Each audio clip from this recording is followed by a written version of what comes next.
Cheng. I was born in the ancient city of Xi'an, moved to Taiwan as a young girl. Came to the United States in the early 60s. I have working in molecular biology for 30-some years until I retired, and then I became an art museum docent.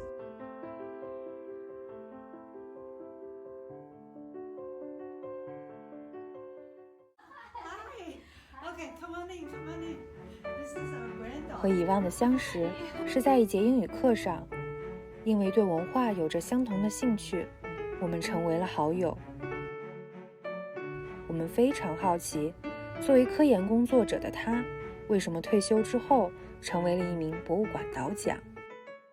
Closing to my retirement in the early 2000s, I started thinking, what should I do after retirement? Because for me, continuing learning is the whole idea about life. And since I did not have any art history classes or art class background, I was a little hesitant to become an art museum docent. I know something about Chinese art. I know Chinese language, so I can pronounce the artists' names. So that's how I joined the training program. 想要成为一名导讲并不容易。Yvonne连续在亚洲艺术博物馆接受了3年半的培训，培训内容包括上课和实地演习。每个单元结束后还会有考核。终于在07年，Yvonne正式成为了一名导讲。有导讲任务的当天，他会从家驱车40分钟到旧金山。开始前，他会与听众简单问候一下，通过简短的交流，了解听众的背景和兴趣。整个导讲过程会持续45分钟到1个小时，结束时会有一个交流问答环节。2021年圣诞节，Yvonne邀请我们去到旧金山亚洲艺术博物馆，我们有幸成为了他的听众。Yvonne对馆中的展品如数家珍，这么多介绍文字，导讲们都是怎么记下来的呢？ I have very poor memory. I'm very good at cramming and get short-term memory for exams, for tests, but I'm not great in retaining information for long term. So before each tour, I do need to review my notes so I can recram.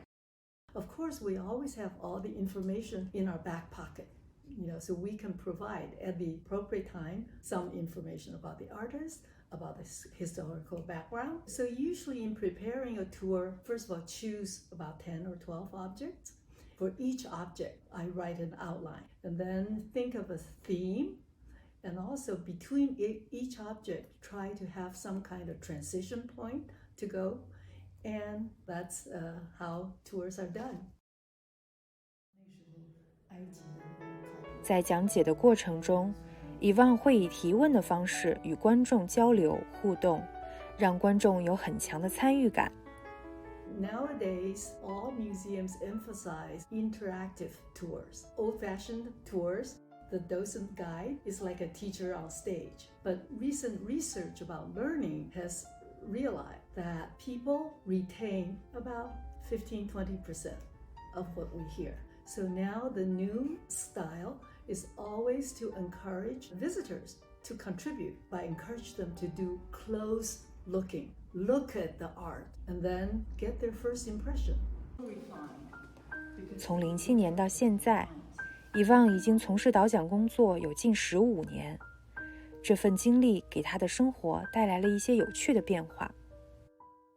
I think one challenge for being a docent in the beginning especially was I was not used to public speaking. I have given papers in scientific conferences before, but that's based on all facts with a slideshow.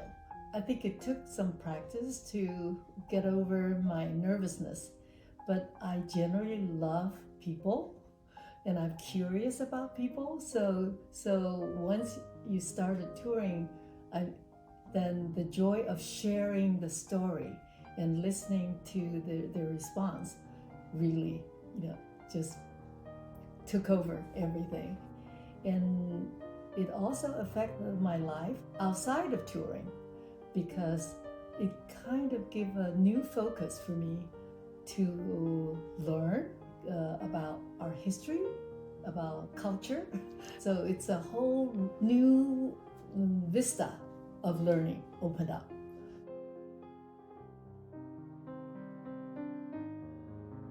有了博物馆导讲的经历后，他对艺术又有了哪些新的理解呢？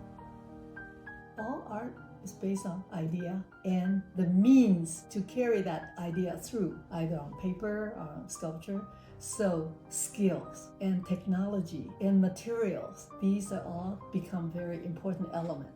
Maybe because of my scientific background, I'm always curious about where the idea came from. How did the artist think of using this as a subject? Actually, there's a lot of creative thinking in science. And there's elegance in the scientific design, just the same as any creative process. So I think art and science, they really complement each other, and they come from the same curiosity, same creative mind. 导讲的过程本身就很有吸引力，有学习的收获，有分享的喜悦，有探讨的乐趣。导讲之余，Yvonne也结识了来自世界各地志趣相投的朋友，他们共同学习，彼此关照。